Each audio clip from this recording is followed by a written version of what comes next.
ఎందుకనంటే రాజకీయాలలో విలువలు విశ్వసనీయత అన్నది ఎంత అవసరమైన పాయింటో ఈ ఒక్క ఉదాహరణ చెప్తాం. ఈరోజు నేను ఒకటే చెప్తా ఉన్నా, కళ్ళు మూసుకొని కళ్ళు తెరిచేసరికి సంవత్సరం అయిపోయింది.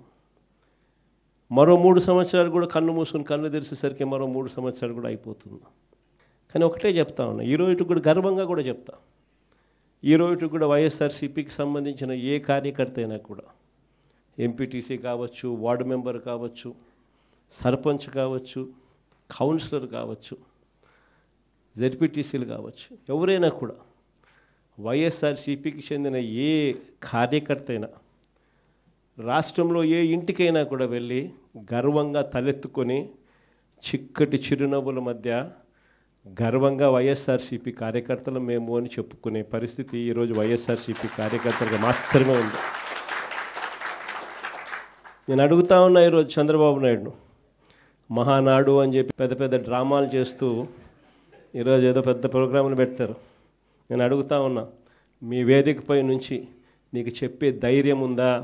మీ కార్యకర్తలను గడప గడప తిప్పే ధైర్యం మీకు ఉందా అని అడుగుతా ఉన్నా. ఇదే చంద్రబాబు నాయుడు. కారణం, తెలుగుదేశం పార్టీకి సంబంధించిన ఏ కార్యకర్త అయినా కూడా గడప గడప ప్రోగ్రాం చేస్తూ ఏ ఇంటికి వాళ్ళు వెళ్ళినా కూడా ఆ ప్రతి ఇంట్లోనూ కూడా చంద్రబాబు నాయుడు గారు ఎన్నికలప్పుడు ఇచ్చిన మేనిఫెస్టో ఆ ప్రతి ఇంట్లో వాళ్ళ దగ్గర కాపీ ఉంది. ఆ ఎన్నికల మేనిఫెస్టో వాళ్ళ ఇంట్లో కాపీ ఉంది. ఎన్నికలప్పుడు వీళ్ళు పబ్లిసిటీ ఇస్తూ వీళ్ళు మర్చిపోతారేమో అని చెప్పి 1కి 2 సార్లు 3 సార్లు 4 సార్లు కార్యకర్తలందరినీ కూడా తిప్పుతూ ప్రతి ఇంటికి వెళ్ళి వీళ్ళు చెప్పిన మాటలు ప్రతి ఇంట్లోనూ కూడా ప్రజలకు గుర్తుంది.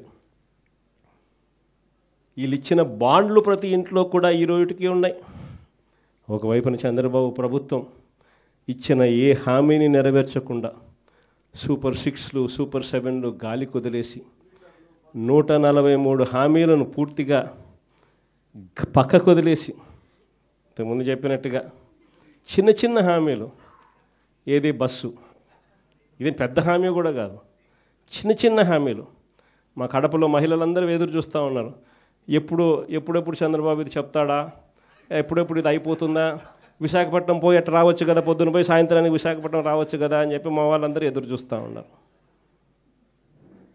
ఇటువంటి చిన్న హామీలు కూడా పట్టించుకునే పరిస్థితుల గ్యాసు, అది ఇంకొక చిన్న హామీ. ఆ గ్యాస్ కూడా కనీసం ఆ సిలిండర్లన్నీ కరెక్ట్గా ఇచ్చినారంటే అది మోసమే. ఇటువంటి చిన్న చిన్న హామీల దగ్గర నుంచి మొదలు పెడితే 143 హామీలకు గతి లేదు, సూపర్ 6కు గతి లేదు, సూపర్ 7కు గతి లేదు. మరోవైపున చూస్తే రాష్ట్రంలో పరిస్థితి ఎలా ఉంది, ఎలాంటి పరిస్థితిలో రాష్ట్రం ఉంది అన్నది నేను చెప్పాల్సిన అవసరం లేదు. నాకన్నా కూడా కలియుగ రాజకీయాలు ఎలా ఉన్నాయి అని చెప్పి సాక్షులుగా చూస్తూ ఉన్నా మీరే నాకన్నా చక్కగా చెప్తారు రాష్ట్రంలో రాజకీయాలు ఎలా సాగుతూ ఉన్నాయి అని చెప్పి. ఈరోజు మొట్టమొదటిసారిగా చూస్తూ ఉన్నాం.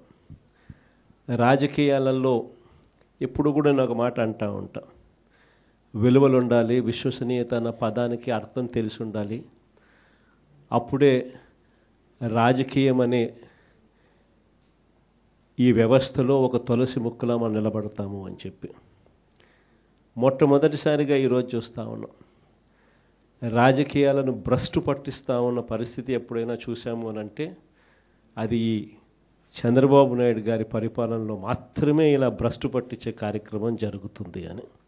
ప్రజాస్వామ్య పద్ధతిలో ప్రజాస్వామ్యబద్ధంగా ఎన్నిక కాబడ్డ ఎంపీటీసీలను, జెడ్పీటీసీలను, కౌన్సిలర్లను, ఇలా అనేక పదవుల్లో ఎన్నిక కాబడ్డ ఈ ప్రజాప్రతినిధులను ఈరోజు చంద్రబాబు నాయుడు గారు అనే వ్యక్తి తనకు బలం లేకపోయినా, తన పార్టీ గుర్తు మీద తాను గెలిపించుకునే పరిస్థితి తనకు లేకపోయినా,